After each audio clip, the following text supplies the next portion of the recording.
আসসালামু আলাইকুম বড় ভাইয়েরা, আপনারা সবাই কেমন আছেন? আশা করি সবাই ভালো আছেন। আজকে একটা আজব গল্পটা হয়েছে, কিছু তো হবে। যারা জীবনে হতাশাগ্রস্ত, সাহস পান না, তাদের উদ্দেশ্যে কথাটা একটু উল্টা দিকে বলি।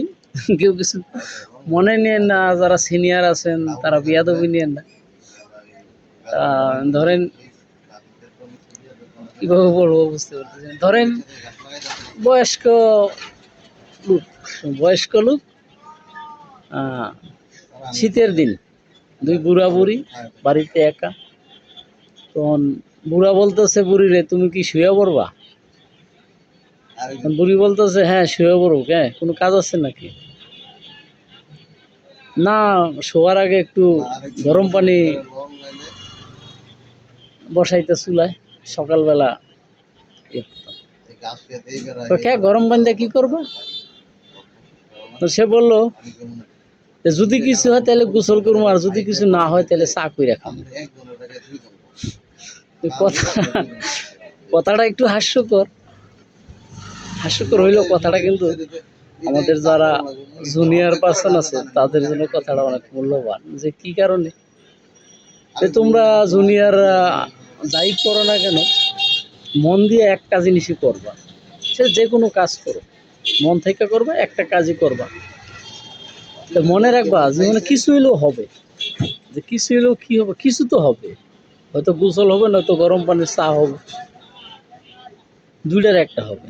তবে যে যাই করো না কেন, একটা কাজই শিখবা, একটা কাজই করবা, মন থেকে করবা, যাতে সফলতা অর্জন করা যায়। ঠিক আছে?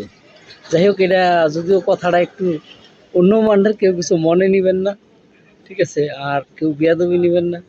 অনেক হয়তো সিনিয়ররাও শুনতে পারেন, জুনিয়ররাও শুনতে পারেন বিষয়টা। আর বিষয়টা একটু হাস্যকর তারপরও, কারণ এটা আমরা প্র্যাকটিক্যাল জীবনে পাইয়ে আসছি। কারণ আমরাও সংসার জীবনও শুরু করছি, কর্মজীবনও শুরু করছি। তখন যে হতাশাগ্রস্ত ছিলাম বা হতাশাগ্রস্ত পড়ছিলাম, নিজে ভাঙ্গে পড়ছিলাম, বাবা মারা বলতো, সিনিয়ররা বলতো, উস্তাদরা বলতো হতাশার কিছু নাই। তারপরে আমরা হতাশ ছিলাম যে কি করব। তারপরে দেখা গেছে যে করতে করতে একটা পর্যায়ে আসছি, আলহামদুলিল্লাহ চলতে পারতেছি। তো এই জন্য জুনিয়রদের উদ্দেশ্যে এই কথাটাই বলবো যে তোমরা কোনো হতাশ হইও না, মন থেকে কাজ করো। কর্ম মুক্তির লক্ষণ। কর্ম যদি করো, মুক্তি তোমরা পাবাই। ঠিক আছে? কর্ম মুক্তির লক্ষণ। আজকে 2 টাকা কম ইনকাম করো, কালকে 2 টাকা বেশি ইনকাম করবো। একটা সময় তোমার ইনকামের পরিমাণ এরকম দাঁড়াইবো, তুমিও কামাই করো, তোমার ছেলেপেলেরাও কামাই করবো, সব মিলে ভালো আসবে। কিন্তু যেই সময় তোমার খাওয়ার দরকার, পাওয়ার দরকার, চাওয়ার দরকার, সেই সময় তুমি পাবা না, সম্ভব না। কারণ আল্লাহ তাআলা যারে দেয় তারে বুঝা দেয়।